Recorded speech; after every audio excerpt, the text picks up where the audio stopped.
பள்ளிக்கட்டு சபரிமலைக்கு கல்லும் முள்ளும் காலிக்கு மெத்தை சுவாமியே ஐயப்போ ஐயப்போ சுவாமியே.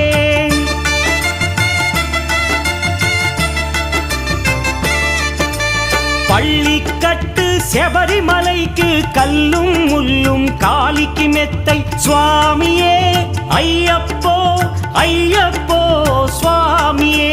నెయ్యాభిషేకం చేయండి హారతులిచ్చి కొలవండి ఇరుముడి స్వామికి భక్తిగా ఇచ్చి వేదన తీరగ వేడండి అయ్యప్పను కని పిలవండి స్వామియే అయ్యప్పో అయ్యప్పో స్వామియే.